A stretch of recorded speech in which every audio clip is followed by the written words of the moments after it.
प्यारे बच्चों, I am Naveen Kumar Singla from Aarohi model senior secondary school Jalalana district Sirsa.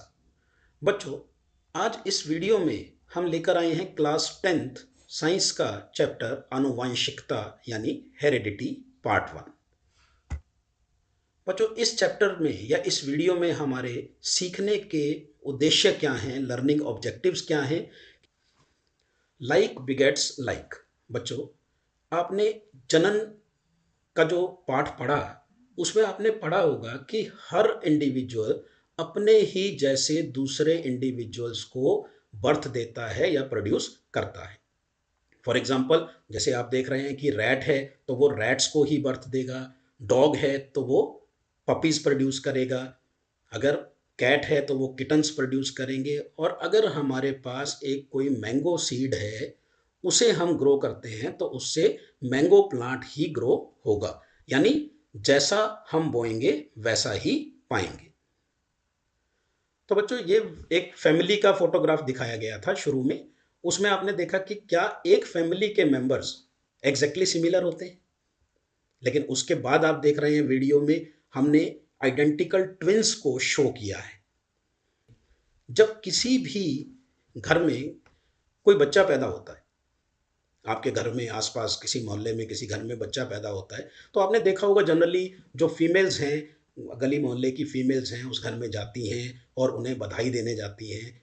तो आपने कभी नोटिस किया है बच्चों कि जब वो उन्हें बधाई देने जाती हैं तो बच्चे को देखते ही उनका पहला रिएक्शन क्या होता है? जैसे ही वो बच्चों को देखते हैं तो क्या कमेंट करते हैं? अरे, इसकी नाक तो दादी जैसी है,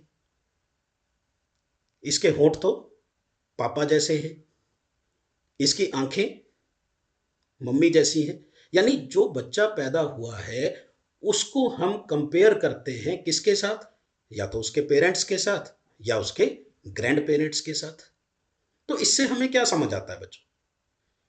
इससे हमें समझ आता है कि इसका मतलब हमारे कुछ लक्षण या ट्रेट्स जो हमारे अंदर आते हैं वो कहाँ से आते हैं? वो या तो हमारे पेरेंट्स से आते हैं या हमारे ग्रैंड पेरेंट्स यानी दादा दादी या माँ बाप से हमारे अंदर करेक्टर जो हैं वो ट्रांसफर होते हैं। तो इसी को हम बच्चों क्या बोलते हैं? आनुवंशिकता कहते हैं कि एक पीढ़ी से दूसरी पीढ़ी में लक्षणों के हस्तांतरण को आनुवंशिकता कहा जाता है। लेकिन बच्चों, क्या आपने नोटिस किया, जैसे मैंने यहाँ एक फैमिली दिखा रखी है, बहुत ही आप परिचित होंगे, शाहरुख खान, बहुत हमारे किंग खान के नाम से भी इनको जाना जाता है। ये इनकी फैमिली को शो किया गया है। तो क्या इसकी फैमिली में जो भी चाहे डॉटर है या इसके जो सन हैं, बेटे हैं, क्या वो बिल्कुल शाहरुख खान से रिजेंबल कर रहे हैं? हाँ, कुछ करेक्टर्स जरूर हम कह सकते हैं कि रिजेंबल कर रहे हैं, कि पेरेंट्स से कुछ करेक्टर्स आ रहे हैं, रिजेंबल भी करते हैं। लेकिन ये कहना कि पूरी तरह से ही जो बच्चा होगा वो अपने पेरेंट्स जैसा होगा, ये गलत है। ये सिर्फ नीचे आप देख सकते हैं आइडेंटिकल ट्विंस दिखाए गए हैं, ये दो जुड़वा हैं जो कि बिल्कुल एक जैसे हैं। सिर्फ आइडेंटिकल ट्विंस में जो है वो फीचर्स एक जैसे होते हैं, वो देखने में एक जैसे होते हैं। इसके अलावा हमें कहीं भी दो इंडिविजुअल एग्जैक्टली सिमिलर नहीं मिलेंगे। हाँ, कुछ करेक्टर्स जो हैं वो रिजेंबल करेंगे हमारे पेरेंट्स से, हमारे ग्रैंड पेरेंट्स से, और वो किस वजह से? Due to heredity. इनहेरिटेंस या वंशानुक्रम को हम हेरिडिटी की तरह ही टर्म को यूज करते हैं। वंशानुक्रम एक पैटर्न है जिसमें जीन्स एक पीढ़ी से दूसरी पीढ़ी में स्थानांतरित होते हैं। यानी एक ही बात है, हम कुछ जो हेरिडिटी और इनहेरिटेंस है उन दोनों को एक तरह से यूज कर सकते हैं। यानी क्या है यहाँ पे? जीन्स का ट्रांसफर होना पेरेंट्स से बच्चों में, एक पीढ़ी से दूसरी पीढ़ी में, इसको हम इनहेरिटेंस बोलते हैं। अब इस पिक्चर को देखें। इस पिक्चर में एक फैमिली को दिखाया गया है, लेकिन हम इस फैमिली को अगर ध्यान से देखें तो जो बच्चे हैं वो आपस में एग्जैक्टली सिमिलर नहीं है। आप अपने घर में भी देखें, आप भाई बहन हैं, दो भाई हैं, दो बहनें हैं, एक भाई बहन है, क्या वो एग्जैक्टली सिमिलर हैं? अगर हम जुड़वा बच्चों को, आइडेंटिकल ट्विंस को छोड़ दें, उसके अलावा जो भी भाई बहन हैं वो एक जैसे तो नहीं है। हालांकि पेरेंट्स तो उनके सेम हैं, लेकिन उनके बीच क्या प्रेजेंट है? विभिन्नताएं, उनके बीच अंतर है। इसी तरह से आप अपनी क्लास की बात करें, जैसे एक यहाँ पे एक क्लास दिखाई गई है, उसमें कुछ बच्चे दिखाए गए हैं, क्या ये बच्चे सभी एक जैसे हैं? नहीं। इनके बीच क्या है? अंतर है, जिनकी वजह से वो अलग अलग दिखाई देते हैं। तो इसे हम अंतर को इस अंतर को हम क्या कहते हैं? इस अंतर को हम बोलते हैं विविधताएं, वेरिएशंस। क्या बोलते हैं? विविधताएं या वेरिएशंस। तो विविधताएं क्या होती हैं कि एक ही प्रजाति के व्यक्तियों द्वारा दिखाए गए अंतर को विविधता या वेरिएशन कहा जाता है। यानी एक ही स्पीशीज, एक ही प्रजाति के जो लोग हैं, जो आपस में अंतर शो करते हैं, जो डिफरेंसेस शो करते हैं, उन डिफरेंसेस को, उन अंतर को हम क्या बोलते हैं? विविधता या वेरिएशंस इनको बोलते हैं। और या हम ऐसा भी कह सकते हैं कि समान माता पिता और समान जाति होने पर भी संतानों में रंग रूप, बुद्धिमत्ता, कद, इनमें अंतर पाया जाता है। जैसे मैंने अभी आपको बताया कि एक ही परिवार के अगर दो भाई हैं तो आइडेंटिकल ट्विंस के अलावा उन दोनों भाइयों की हाइट जो है वो भी अलग हो सकती है, उनका रंग भी अलग हो सकता है, उनकी बुद्धिमत्ता भी अलग हो सकती है। तो ये जो अंतर है दो बच्चों के बीच एक ही पेरेंट्स के, उसे भी हम क्या कहते हैं? विविधता या वेरिएशन कहते हैं। तो विविधता का मतलब है डिफरेंसेस। जो विविधता है वो आपने पिछले चैप्टर में दो तरह का प्रजनन पढ़ा, एक तो लैंगिक प्रजनन और एक अलैंगिक प्रजनन। तो अलैंगिक प्रजनन में भिन्नता कम होती है, जबकि लैंगिक प्रजनन में भिन्नता ज्यादा होती है। भिन्नता बच्चों कहाँ ज्यादा पाई जाएगी? लैंगिक प्रजनन में। अलैंगिक प्रजनन में जो भिन्नता है यानी कि जो वेरिएशंस हैं वो कम पाई जाती हैं, जबकि लैंगिक प्रजनन में जो वेरिएशंस हैं वो ज्यादा पाई जाती हैं। तो अलैंगिक प्रजनन की हम बात करें तो अलैंगिक प्रजनन में मेन क्या होता है बच्चों? माइटोसिस होती है। क्या होती है? माइटोसिस। और यहाँ पे जो वेरिएशंस आती हैं वो वेरिएशंस किस कारण से आती हैं? या तो जब डीएनए की प्रतिलिपि जो है वो बनाई जाती है, जिसे हम डीएनए रेप्लिकेशन भी बोलते हैं, जब डीएनए की एक नई कॉपी बनाई जाती है, उस रेप्लिकेशन के दौरान अगर कोई त्रुटि आ जाती है, कोई अशुद्धि आ जाती है, उस वजह से जो है कुछ वेरिएशंस या डिफरेंसेस आ जाते हैं।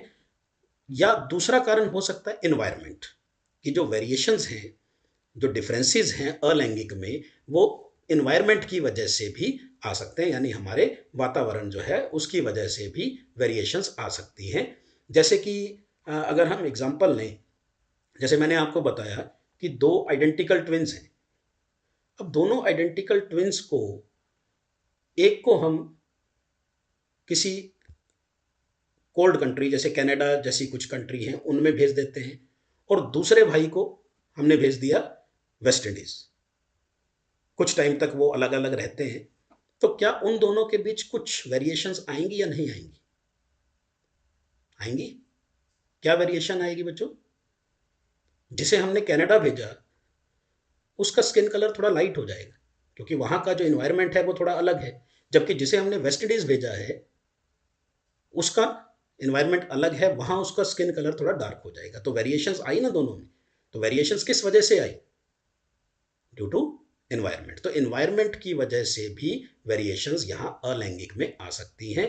तो अलैंगिक में मेनली अगर कोई विविधता आ रही है, वेरिएशन आ रही है, तो वो किस वजह से? कि डीएनए की जब नई कॉपी बनती है, रेप्लिकेशन होती है, तो उसमें कोई त्रुटि आ जाए या एनवायरनमेंट जो है वो चेंज हो जाए, तो उस वजह से कुछ वेरिएशंस आ सकती हैं। जबकि लैंगिक प्रजनन की अगर हम बात करें तो लैंगिक प्रजनन जो है क्या है? बाई पेरेंटल है। इसमें तो दो पेरेंट्स हैं, दो पेरेंट्स के जो हैं वो गुण आ रहे हैं बच्चे में, और इसमें अर्धसूत्री विभाजन प्रक्रिया यानी कि मियोसिस होती है। जब गैमीट फॉर्मेशन जब होती है, जब गैमीट्स बनते हैं, युग्मक बनते हैं, तो उसमें क्या होगा? कौन सी प्रक्रिया हो रही है? अर्धसूत्री विभाजन प्रक्रिया, जिसमें कि एक प्रोसेस होता है जिसे हम क्रॉसिंग ओवर बोलते हैं, और इस क्रॉसिंग ओवर की वजह से भी विविधताएं आती हैं। और एक और प्रोसेस है पुनर्संयोजन प्रक्रिया, रिकॉम्बिनेशन। ये तीन मेन कारण हैं जिनकी वजह से लैंगिक प्रजनन में वेरिएशंस यानी कि विविधताएं आती हैं, और जो कि अलैंगिक प्रजनन से ज्यादा होती है। तो जो वेरिएशंस हैं, हमने कहा कि कौन सी वेरिएशंस हैं जो नेक्स्ट जनरेशन में ट्रांसफर होती हैं? वो हैं जर्मिनल वेरिएशन, जननिक वेरिएशन जो है या जननिक विविधताएं जो हैं, तो एक जनरेशन से दूसरी जनरेशन में जब ये वेरिएशंस ट्रांसफर होती हैं तो उनमें एकत्रित होती रहती हैं, संचयित होती रहती हैं, इकट्ठी होती रहती हैं, और कई जनरेशन्स के बाद वो जो है उसमें क्या आता है, चेंज आता है। जैसा कि आप यहाँ देख सकते हैं कि हमने पढ़ा है कि हमारे जो पूर्वज थे वो मंकी लाइक थे, धीरे धीरे उनमें क्या हुआ, चेंजेस हुई, और वो चेंज होकर वो किस में चेंज हुए, आज जो मॉडर्न मैन है उसमें वो चेंज हुए। लेकिन वो चेंज किस वजह से आया है, वो चेंज आया है इन वेरिएशंस यानी विविधताओं के संचयन की वजह से। अगर ये विविधताएं इकट्ठी ना हो, संचयित ना हो, तो कोई चेंज होगा ही नहीं, तो जैसा है वैसा ही चलता आएगा। यानी अगर कोई नई प्रजाति बन रही है तो वो भी किस वजह से बन रही है, वेरिएशंस के एक्यूमुलेशन की वजह से, यानी विविधता के संचयन की वजह से। और ये विविधताएं हमें, आपने पहले पढ़ चुके हैं, आप पिछले वीडियो में, आपने पिछले चैप्टर में देखा है कि जो विविधताएं हैं वो जीवों को नई परिस्थितियों में अपने आप को ढालने यानी अनुकूलन के लिए, अडेप्टेशन के लिए जो है उसमें मदद करती है। अगर वेरिएशंस नहीं होंगी, विविधताएं नहीं होंगी, तो हम अपने आप को जो है पर्यावरण के अनुसार नहीं ढाल पाएंगे और सरवाइव नहीं कर पाएंगे, और हम जो है ज़्यादा ग्रो नहीं कर पाएंगे, हमारी पॉपुलेशन कम हो जाएगी। और दूसरा, इन वेरिएशंस का फायदा भी ये है कि यह सर्वाधिक वांछनीय विशेषता यानी फेवरेबल वेरिएशन के चयन में सहायता करता है। इसमें हम वर्ड यूज करते हैं सर्वाइवल ऑफ द फिटेस्ट, कि जो सबसे फिट होगा उस एनवायरनमेंट के हिसाब से, उस वातावरण के हिसाब से, पर्यावरण के हिसाब से, वही जीवित रहेगा, उसी का नंबर बढ़ेगा। ये आप पहले पिछले जो चैप्टर है उसकी वीडियो में भी आप ये देख चुके हैं, उसमें आपने बैक्टीरिया का कुछ एग्जाम्पल आपने देखे थे। टेम्परेचर जो है वो चेंज होता है, तो जब टेम्परेचर बढ़ता है तो कुछ बैक्टीरिया ऐसे थे जो उस टेम्परेचर को सहन कर सकते थे, और कुछ ऐसे थे जो उस टेम्परेचर को सहन नहीं कर सकते थे। तो क्या हुआ, जो उस टेम्परेचर को सहन कर सकते थे, यानी हम उसमें कहेंगे कि उनमें फेवरेबल वेरिएशंस है, तो वो तो अपने आप को ढाल गए उसके अनुसार टेम्परेचर में और सरवाइव कर गए, उनकी पॉपुलेशन बढ़ेगी। लेकिन जो अपने आप को उसके अनुसार नहीं ढाल पाए, तो उनका क्या होगा, धीरे धीरे उनकी पॉपुलेशन कम होती जाएगी और फाइनली जो है वो डिसअपियर हो जाएंगी। तो बच्चों, हम जानते हैं कि हमारा डीएनए, गुणसूत्र यानी क्रोमोसोम और जीन्स कहाँ पाए जाते हैं। तो ये एक सेल है, सेल में बच्चों आपको न्यूक्लियस दिखाई दे रहा है। इस न्यूक्लियस के अंदर कुछ रॉड शेप स्ट्रक्चर्स होते हैं, और इन रॉड शेप स्ट्रक्चर्स को हम क्रोमोसोम्स यानी गुणसूत्र कहते हैं, जो कि डीएनए और प्रोटीन से मिलके बने हैं। ठीक है बच्चों, तो हमारी जो बॉडी है वो किसकी बनी हुई है, कोशिकाओं की। कोशिका में न्यूक्लियस है, न्यूक्लियस जो है उसके अंदर क्या प्रेजेंट है, गुणसूत्र होते हैं, और गुणसूत्र किससे मिलके बने हैं, वो डीएनए और प्रोटीन से मिलके बने हैं। तो मेन जो डीएनए है इसके बारे में हमने पढ़ना है। तो बच्चों, जीन क्या होता है, पहली मेन टर्म जो मैं शुरू करने जा रहा हूं वो है जीन। जीन जो भी हमारे लक्षण हैं, हमने कहा कि हमारे लक्षण कहाँ से आते हैं, हमारे लक्षण पेरेंट से आते हैं। हमारे जो लक्षण हैं वो कहाँ से आते हैं, हमारे पेरेंट्स से, हमारे ग्रैंड पेरेंट्स से। तो ये जो लक्षण है हमारे पेरेंट्स से, ग्रैंड पेरेंट्स से हमारे अंदर कौन लेके आता है, वो लेके आते हैं हमारे शुक्राणु या अंडाणु। और उनमें ऐसी क्या चीज़ है जो हमारे कैरेक्टर को कंट्रोल करती है, हमारे लक्षण क्या होंगे, कैसे होंगे, हमारी हाइट कितनी होगी, हमारी आईज का कलर कैसा होगा, हमारे नोज की शेप क्या होगी, वो सब कैरेक्टर्स को जो डिसाइड करते हैं वो है जीन। और जीन जो है दो वैकल्पिक रूपों में पाया जाता है, जिसे हम एलील बोलते हैं। तो इसको हम एक उदाहरण के साथ समझते हैं। जैसे मैंने यहाँ पे एक मटर का पौधा दिखा रखा है, ये दो मटर के पौधे हैं। एक मटर के पौधे की लंबाई आप देखो थोड़ी ज़्यादा है, और दूसरा मटर का पौधा जो है इसकी लंबाई क्या है, कम है।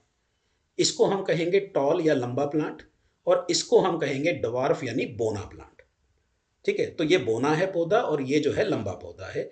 अब पौधा लंबा होगा या पौधा बोना होगा, वो कौन डिसाइड करेगा, वो डिसाइड करेगा जीन।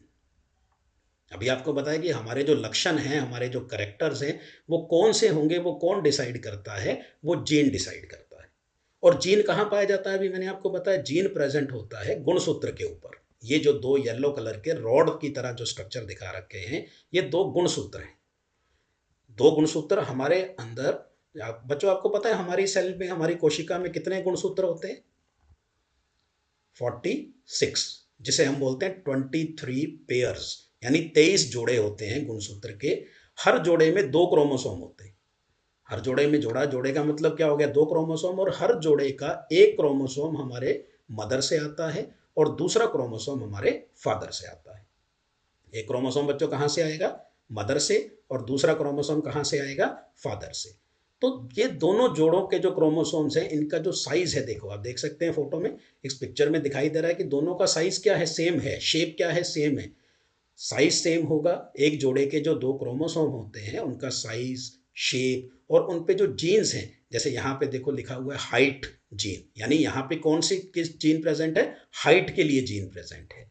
ठीक है। यहाँ पे पी जो है, उसका पी प्लांट का ही एग्जांपल हम ले रहे हैं, मटर के पौधे का एग्जांपल ले रहे हैं। तो यहाँ पे जो जीन है वो ये दिखा रहा है कि जो मटर होगा वो कैसा होगा, कि क्या वो स्मूथ यानी गोल होगा बिल्कुल, या रिंकल्ड यानी कि झुर्रीदार होगा। जैसे यहाँ ये झुर्रीदार दिखा रखा है, इधर जो है बिल्कुल स्मूथ दिखा रखा है। तो उसके लिए भी जीन जो है वो यहाँ कहाँ प्रेजेंट है? गुणसूत्र यानी क्रोमोसोम्स। यानी यहाँ आपको जो मेन चीज याद रखनी है वो ये है कि हमारे कैरेक्टर्स को कौन कंट्रोल करता है बच्चों?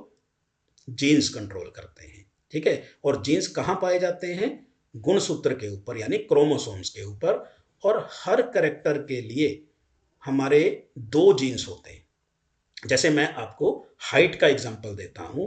हाइट की अगर हम बात करें तो हाइट जो है, मैं पी प्लांट का, मटर के पौधे का ही मैं एग्जांपल ले रहा हूं, कि पी प्लांट में हाइट जो है, या तो क्या होगी? हाइट हाइट जो है या तो होगी टॉल, या तो हाइट क्या होगी? टॉल। और या फिर हाइट क्या होगी? डवार्फ। डवार्फ यानी बोना। तो प्लांट दो तरह के होंगे, या तो लंबे होंगे या बोने होंगे। तो लंबे पौधे के लिए जो जीन है वो है कैपिटल टी। उसको हम किससे रिप्रेजेंट करेंगे? कैपिटल टी से। और जो बोने पौधे के लिए जीन है उसको हम कहेंगे स्मॉल टी। जो लंबे पौधे के लिए जीन है वो क्या है? Capital T. और स्मॉल जो डवार्फ यानी कि बोने पौधे के लिए जो जीन है वो है स्मॉल टी। अब ये जो जीन है दोनों, चाहे वो कैपिटल टी है चाहे वो स्मॉल टी है, दोनों कहाँ पाए जाएंगे? दोनों कहाँ पाए जाएंगे? वो पाए जाएंगे गुणसूत्र के ऊपर। ठीक है। तो गुणसूत्र पे जहां जीन प्रेजेंट होता है, जहां जीन पाया जाता है, उसे हम बोलते हैं लोकस। उसे क्या बोलते हैं बच्चों? लोकस। लोकस मतलब पोजीशन। जहां जीन पाया जाता है क्रोमोसोम के ऊपर, उस पोजीशन को लोकस कहते हैं। ठीक है। तो ये दो क्रोमोसोम जो हैं, ये दोनों क्या हैं? एक जोड़े के क्रोमोसोम हैं। इन दोनों क्रोमोसोम्स को हम आपस में बोलते हैं होमोलोगस क्रोमोसोम्स। इन दोनों को क्या बोलते हैं? Homologous chromosomes. और इनके सेम लोकस पे, मान लो यहाँ पे जो जीन है वो कैपिटल टी है, यानी कि टॉल के लिए, और यहाँ हम टॉल लिखा, इसको हम डवार्फ के लिए मान लेते हैं। ये जो जीन है सपोज ये स्मॉल टी है।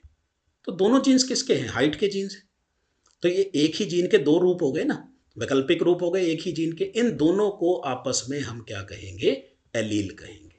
तो एक ही जीन के जो दो वैकल्पिक रूप हैं उन्हें हम क्या कहते हैं? एलील कहते हैं। और एलील्स का जो लोकस है होमोलोगस क्रोमोसोम पे सेम होगा। देखो इस पोजीशन पे है यहाँ जीन, तो दूसरे में भी हाइट का जीन उसी पोजीशन पे होना चाहिए, सेम लोकस पे होना चाहिए, तभी इन्हें हम एलील कहेंगे। अगर मान लो ये कैपिटल टी यहाँ होता और स्मॉल टी यहाँ होता तो इनको हम एलील नहीं कहेंगे। नेक्स्ट जो हम टर्म्स करने जा रहे हैं बच्चों वो है समयुग्म जी यानी कि होमोजाइगस, और विषम युग्म जी यानी हेट्रोजाइगस। अभी हमने देखा कि तीन कंडीशंस मैंने आपको बताई। जो मदर थी, मदर में कौन से जीन प्रेजेंट थे? Small B and small B. Father में कौन से जीन्स प्रेजेंट थे? Capital B and capital B, यही थे ना। और बच्चे में कौन से जीन आए? एक फादर से आया और एक मदर से, क्योंकि दो होते हैं कैरेक्टर में। तो फादर से जो आया वो कौन सा आया? Capital B. और मदर से कौन सा आया? Small B. तो बच्चों यहां आप देखो कि ये जो दो कंडीशंस हैं यहाँ पे, ये हमने कहा कि एक करेक्टर के हमारे अंदर कितने जीन्स होते हैं? दो। यहाँ भी दो हैं और यहाँ भी दो हैं। तीनों कंडीशंस में हमारे पास एक करेक्टर के दो दो जीन हैं। लेकिन इन दोनों में क्या है कि जो दोनों जीन्स हैं एक ही करेक्टर के, या दोनों एलील कह सकते हैं हम, दोनों एलील या दोनों जीन जो एक कैरेक्टर के वो एक जैसे हैं, यहाँ भी स्मॉल बी है, यहाँ भी स्मॉल बी है। इसमें भी क्या है, दोनों जीन्स क्या है, सेम है, यानी यहाँ भी कैपिटल बी है और यहाँ भी कैपिटल बी है। जबकि इसमें अगर हम देखें, बच्चे में क्या था, एक कैपिटल बी था और एक स्मॉल बी था। तो यहाँ जो दोनों जीन्स या एलील्स हैं कैरेक्टर के, क्या वो सेम है? वो नहीं है। तो यही, इसी को हम बच्चों, जिनमें यदि किसी व्यक्ति, यहाँ देखें हम डेफिनेशन देखें, यदि किसी व्यक्ति को दो समान एलील, एक जैसे एलील, देखिए कौन से एलील मिल रहे हैं, समान एलील विरासत में मिलते हैं, यानी अगर उसमें जो दो जीन्स या एलील हैं एक ही कैरेक्टर के, वो एक जैसे हैं, तो उन्हें हम क्या कहेंगे, होमोजाइगस या समयुग्मीय कहा जाता है। जबकि अगर जिसमें दोनों जीन्स जो एक कैरेक्टर के उसे विरासत में मिले हैं, चाहे फादर से चाहे मदर से एक एक जो आया है, वो अगर सिमिलर नहीं है, दोनों अलग अलग हैं, तो उसे हम विषम युग्मीय या हेट्रोजाइगस कहेंगे। तो होमोजाइगस का मतलब या समयुग्मजीय का मतलब क्या है? सम युग्मीय का मतलब है कि दोनों जीन्स जो उसे मिले हैं अपने पेरेंट से वो एक जैसे हैं, और अगर दोनों एक जैसे नहीं हैं तो उसे हम विषम युग्मीय कहेंगे। तो बच्चों ध्यान रखना है, समयुग्मीय होमोजाइगस वो होते हैं जिसमें एक ही कैरेक्टर के जो दोनों जीन हैं वो सेम हैं, एक समान हैं, तो उसे हम समयुग्मजी, और अगर दोनों जीन्स जो हैं वो अलग अलग हैं तो उसे विषम युग्मजी जो है ये कहा जाता है। अब हम सेम एग्जांपल पी प्लांट के लिए लेके चलते हैं। मटर के पौधे की अगर हम बात करें तो ये हमारे पास एक मटर का पौधा है, ये पी प्लांट की हम बात कर रहे हैं। तो पी प्लांट में मैं एग्जांपल वही ले रहा हूँ, किसका, हाइट का। पी प्लांट में हम हाइट का एग्जांपल लेंगे। मैंने अभी आपको बताया कि जो कैपिटल टी जीन है वो लंबे पौधे के लिए है, और स्मॉल टी जो है वो किसके लिए है, बोने पौधे के लिए। तो अब क्या होगा कि तीन हमारे पास सिचुएशन आ जाती है कि एक जो है, मान लो कि फीमेल से इसमें कैपिटल टी आ रहा है और मेल से कैपिटल टी आ रहा है, तो इसका जो जीन्स होंगे या एलील होंगे इसमें वो कौन से हैं, कैपिटल टी कैपिटल टी। और कैपिटल टी अगर आ गया तो ये प्लांट आप देख सकते हो यहाँ पे क्या है, क्या ये लंबा है या बोना है, ये प्लांट लंबा है। यानी जब कैपिटल टी किसके लिए है, लंबे पौधे के लिए, और इसमें दोनों जीन ही किसके लिए आ रहे हैं, लंबाई के लिए आ रहे हैं, तो इसका मतलब सॉरी, ये जो पौधा है ये क्या होगा, लंबा होगा। जबकि इसकी हम बात करें तो इसमें एक पेरेंट से तो स्मॉल टी आया और दूसरे से भी स्मॉल टी आया, यानी इसमें दोनों जीन जो हैं वो कौन से हैं, बोने पौधे वाले जीन आ गए इसमें। तो इसका मतलब क्या है, इसकी हाइट जो है वो छोटी रह गई, यानी ये पौधा जो है ये बोना रह गया या डवार्फ इसको हम कहेंगे। और तीसरी जो कंडीशन है कैपिटल टी स्मॉल टी, इसकी हम बात करें तो एक पेरेंट से तो उसमें जो जीन आया है वो कौन सा आया है, कैपिटल टी। दूसरे पेरेंट से जो जीन आया है वो कौन सा आया है, स्मॉल टी। तो इसमें जो सिचुएशन है वो क्या है, कैपिटल टी स्मॉल टी। तो बच्चों आप बता सकते हो इन तीनों में से हेट्रोजाइगस या विषम युग्मीय कौन सा है? बिल्कुल, ये तीसरे वाला जो है ये विषम युग्मीय यानी कि हेट्रोजाइगस है, क्योंकि इसमें जो दोनों जीन्स हैं हाइट के वो एक जैसे नहीं हैं। लेकिन जो फर्स्ट और सेकंड वाला जो प्लांट है, इन दोनों प्लांट्स की हम बात करें तो ये समयुग्मीय यानी होमोजाइगस है। तो बच्चों आपने एक चीज़ नोटिस की कि ये जो प्लांट, चलो ठीक है, इसमें दोनों जीन कौन से थे, लंबाई वाले, तो ये पौधा क्या हुआ, लंबा हुआ। इसमें दोनों जीन्स कौन से थे, बोना जो है, यानी कि हाइट यहाँ नहीं बढ़ेगी, डवार्फ वाले जीन आ गए इसमें, बोना पौधा रह गया यहाँ पे। लेकिन जो तीसरी कंडीशन है, जो हेट्रोजाइगस कंडीशन जिसको हम कहते हैं, यहाँ आप देखो क्या हो रहा है। अब इसमें एक जीन तो लंबाई वाला है और एक जीन जो है वो डवार्फ वाला है, यानी कि बोना पौधे वाला जीन है। लेकिन पौधा आप देख रहे हो कि क्या ये बोना रहा या लंबा रहा, ये पौधा लंबा है, बिल्कुल इस पौधे की तरह ही आपको दिखाई दे रहा है।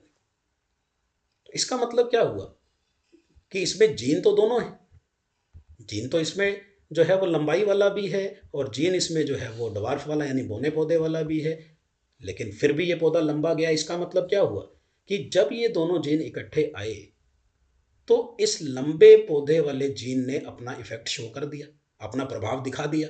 लेकिन ये वाला जो जीन है ये अपना प्रभाव नहीं दिखा पाया। यही हुआ ना बच्चों कि इस जीन ने तो अपना प्रभाव दिखा दिया, अगर ये अपना प्रभाव दिखाता तो ये पौधा बोना होना चाहिए था। लेकिन ये पौधा क्या है, वो इसकी तरह लंबा है, इसका मतलब प्रभाव किसने दिखाया है, कैपिटल टी ने अपना प्रभाव दिखाया, लेकिन स्मॉल टी अपना प्रभाव नहीं दिखा पाया। तो बच्चों, जो जीन, अगर दोनों जीन हेट्रोजाइगस कंडीशन यानी विषम युग्मीय जब कभी कंडीशन आ जाए, तो उसमें से जो जीन अपना प्रभाव दिखा देता है उसे प्रभावी या डोमिनेंट एलील कहा जाता है, जबकि दूसरा जो अपना प्रभाव नहीं दिखा पाता है उसे अप्रभावी या रिसेसिव एलील बोलते हैं। तो बच्चों समझ आ गया, प्रभावी यानी जो अपना प्रभाव दिखा रहा है। देखो, जब दोनों ही सेम है तो प्रभाव दिखाएगा, यहां भी दोनों सेम है, प्रभाव दिखा रहा है। लेकिन जब दोनों अलग अलग जीन एक साथ आ जाते हैं तो उनमें से एक ही जीन अपना प्रभाव दिखा पाता है और दूसरा जीन अपना प्रभाव नहीं दिखा पाता है। तो जो जीन अपने प्रभाव को दिखा रहा है उसे हम डोमिनेंट यानी कि प्रभावी एलील कहेंगे, और दूसरा जो अपना प्रभाव नहीं दिखा पाया उसे हम अप्रभावी या रिसेसिव एलील कहेंगे। तो बच्चों, आज हमने पढ़ा विभिन्नताएं और इसके प्रकार, आनुवंशिकता और आनुवंशिकी क्या होती है, जीन और एलील को हमने पढ़ा, प्रभावी एलील और अप्रभावी एलील क्या होते हैं, समयुग्मजी और विषम युग्मजी जीन क्या होते हैं, और जीनोटाइप और फिनोटाइप क्या होता है। तो बच्चों, आज के लिए हमारा होमवर्क या गृह कार्य क्या रहेगा कि आपने नीचे दी गई शब्दों की परिभाषा लिखनी है और उसको याद करना है। अच्छे से आप इसके नोट्स बनाएं और उसको याद करें। आनुवंशिकता, विभिन्नताएं, एलील, प्रभावी एवं अप्रभावी एलील, समयुग्मयी और विषम युग्मयी लक्षण क्या होते हैं, जीनोटाइप और फिनोटाइप। तो बच्चों, अच्छे से इसे याद करें और कॉपी में नोट्स बनाएं। ये आपका होमवर्क रहेगा।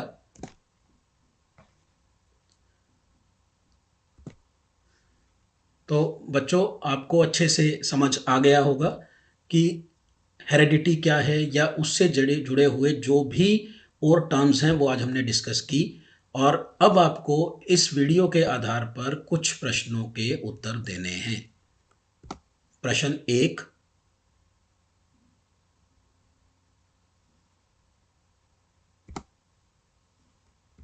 प्रश्न 2,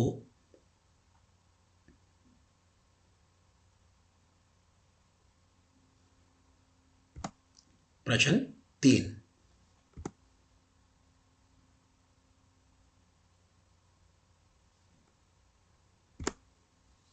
आशा करता हूँ ये वीडियो आपको समझ आई होगी।